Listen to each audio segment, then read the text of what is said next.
네, 장관님. 먼저 간단하게 워싱턴 선언 관련해서 질의하고 후쿠시마 오염수 관련된 질의를 할까 합니다. 워싱턴 선언이라고 하는데 통상 정상급 회담 이후에 공동 성명의 방식이 있는 선언이라고 하면은 근자에 없었던 방법으로 방향을 제시하거나 정책적 전환이 있거나 등의 합의가 있을 때 선언이 되는 건데요. 아무리 봐도 선언이라고 지금 이야기하고 있는 것, 여당 정부에서 말하고 있는 것들은 한 3가지 정도 되는 것 같습니다. 그 외엔 찾아볼 수 없는데요. 핵 협의 그룹 NCG 같은 경우는 기존에 있었던 핵확장 전략그룹과 비교했을 때 차관법급으로 내려가고 그 기능에 있어서 얼마나 다른지 아직 보이지 않고요. 그 다음에 대통령조차도 표현을 이렇게 합니다. 핵자산, 미 핵자산 운영에 관한 공동기획, 공동실행을 통해라고 해서 계속 핵자산 운영에 관한 공동기획, 공동실행 이 얘기를 하는데요. 그 부분도 원문을 보면은 Conventional Support, ROK의 Conventional Support to U.S. Nuclear Operation이에요. 다시 얘기해서 재래식 무기 지원이에요. 근데 이거를 그거 쏙 빼고 핵의 공동실행 기획이라고 해서 이건 차이가 굉장히 크거든요. 이것도 조금 국민한테 예정대로의 그러니까 본래의 취지에 맞는 설명이 아니라고 보여지고 그 다음에 마지막으로 미국 전략핵 잠수함의 한국 기항입니다. 이 부분도 복멸하고 나면 선언으로 붙일 게 아닌 거죠. 공동 성명이었어야 된 거죠. 그 부분 물어보려고 하는데요.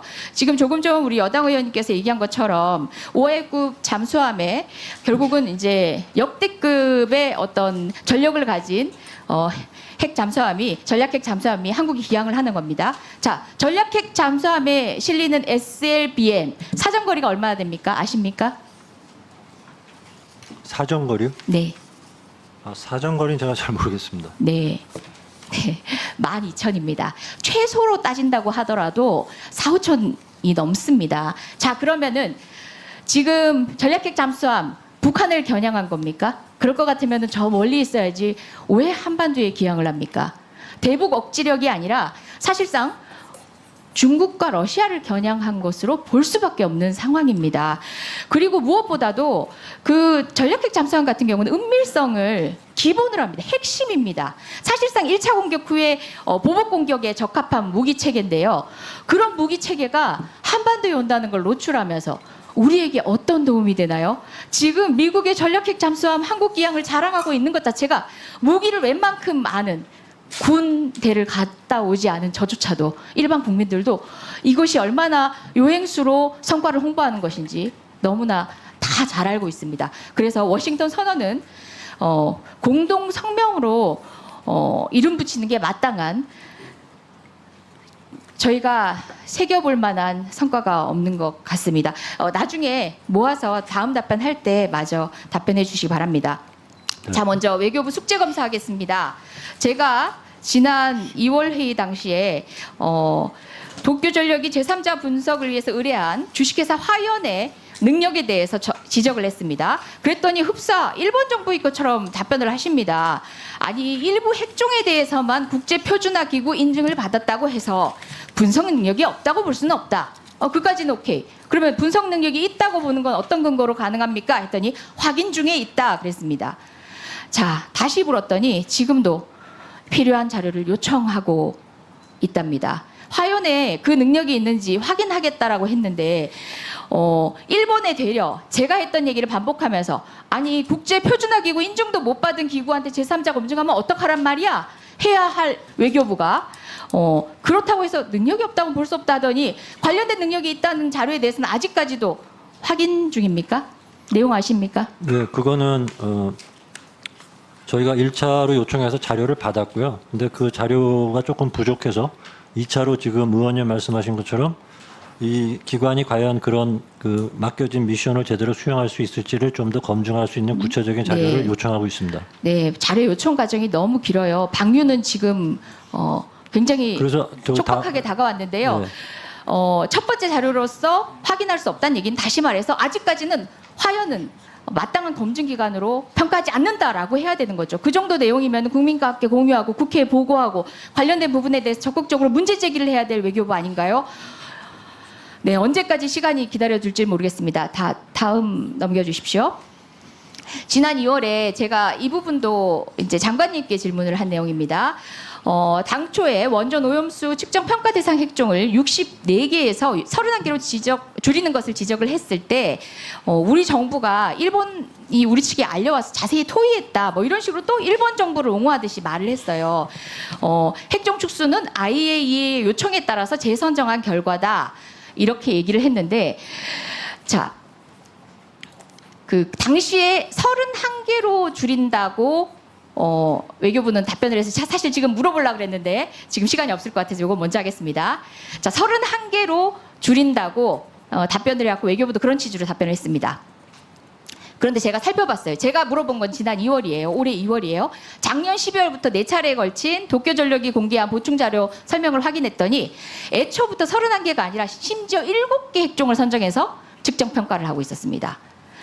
그 보충 자료에는 뭐라고 되어 있냐면요. 바로 저 지점입니다. 일본어 부분을 한국말로 번역을 해놓은 건데요.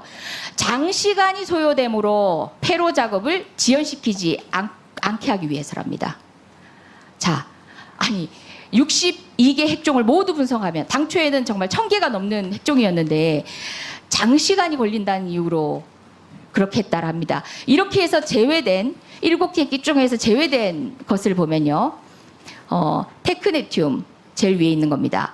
플루토늄 241, 아메리슘, 니켈 63, 프로메튬 147 등이 있는데요.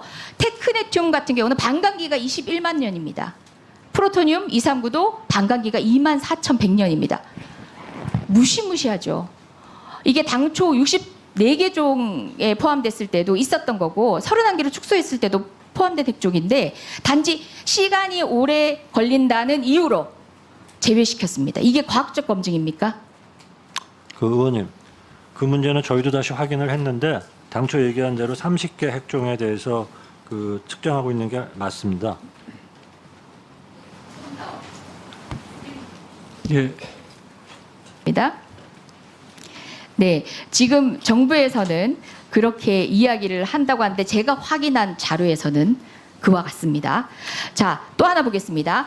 IAEA가 수행하는 모니터링도 믿을 수 없기는 마찬가지입니다. 작년 12월 발간된 IAEA 3차 미션 보고서에 따르면은 32개 핵종을 대상으로 평가합니다. 근데 도쿄전력은 자기네 원안이 같은 NRA에 재선정 신청을 한 것은 작년 11월이고요.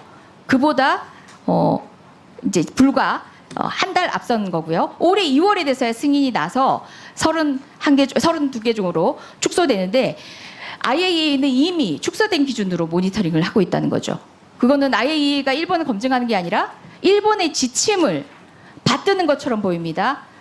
이 내용 파악하고 계십니까? 64개 핵종만 선별하는 과정도 미심쩍 없고 31개 줄인 것도 받아들일 수 없는데 시간이 오래 걸린다는 이유로 7개만 골라 측정 평가하는 것뿐만 아니라 IAEA는 이미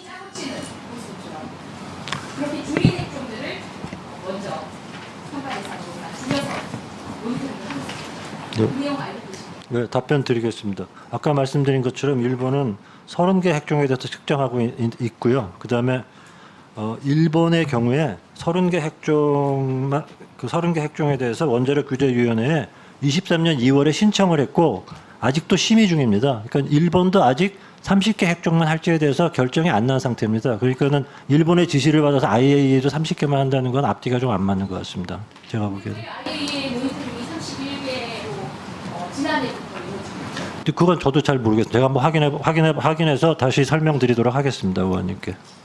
예. 자료를 기반으로 드리는 겁니다. 외교부가 이런 내용까지도 파악하고 있지 않으면서 어떤 면을 대응하고 있는 건지 설명을 예. 이재정 수고하셨습니다.